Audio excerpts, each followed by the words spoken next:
Hi guys, I'm Mohammed Abouelghar. I'm ranked number 25 in the world. We're here at the Grand Central Station for the TUC and you're watching Salming Stories. So how come squash? Why did you start out with squash?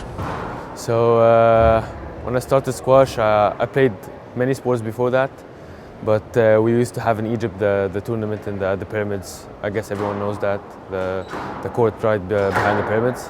So yeah, that tournament inspired me, and I just wanted to get into this game because of that.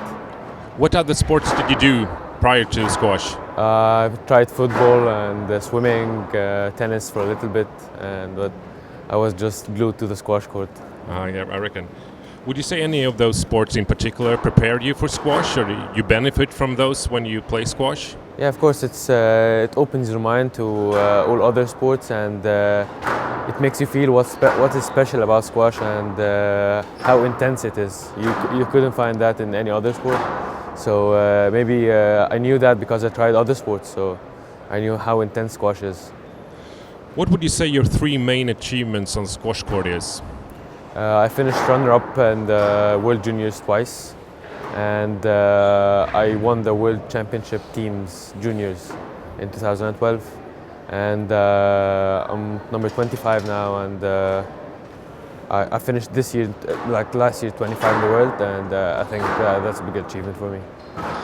Imagine having a 10-year-old girl or boy in front of you. What advice would you give them in order to succeed like you have done in squash? I would tell them to just go and enjoy the sport, and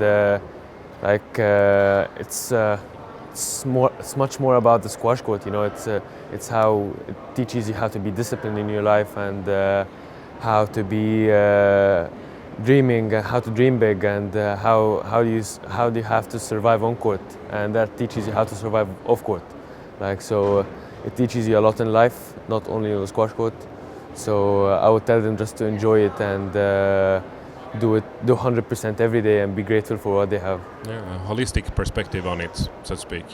What would you say characterize a good squash racket? I know you're currently testing, Salming Forza, the Canone Pro, and the Fusione, and in a couple of weeks we'll see which one you choose. Yeah. But as a racket in general, what would you say characterize what you're looking for? So for me, I look for control and power, because I like to have control with the shots I'm playing, and the power to hit the ball hard. So I guess that mix suits me the best. So yeah. And moving on to the squash shoe, what would you say characterize a good squash shoe? Squash shoe, just like the Viper. So yeah, exactly like the Viper. It doesn't feel bulky on your feet, and it's smooth and makes you move better and in more control. Like, it supports your feet so much on court.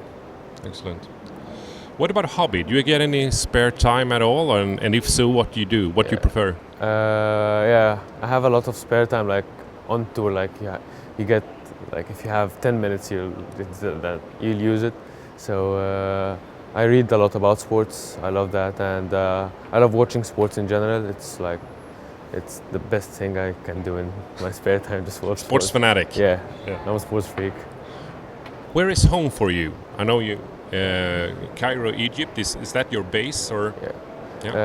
Yeah, I'm based in Cairo, and I've been living here. I've been living there all my life, and yeah, it always feels good to be back home, especially when you're touring 10 months a year. So.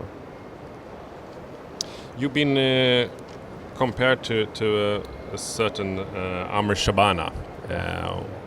How is that, do you think? Yeah, it's thrilling for me to have my name next to Shabana. He's one of the reasons I played squash, and I used to watch him growing up, and to have my name next to him is just a privilege and an honor. Yeah. Anything in particular that you have, so to say, borrowed from him in terms of how he played the game? Yeah, he makes it look so easy, and although it's not that easy, but yeah, I try to copy him in that, and he's a very wise person. He approaches the game very differently than other players, and yeah, he just loves the game so much, and he wants to be the best at it and take the best out of it. So that's what I'm trying to take from him. Do you have any goals for the coming season in terms of ranking?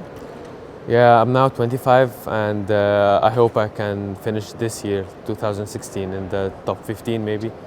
And yeah, I would be very happy if I do that. When your career comes to an end, which it eventually will do, what can you see yourself do? Do you want to continue with squash, go into coaching like so many other players have done, or is it too early to think about that, I guess? Yeah, it's early to think about that, but I have something in the back of my mind.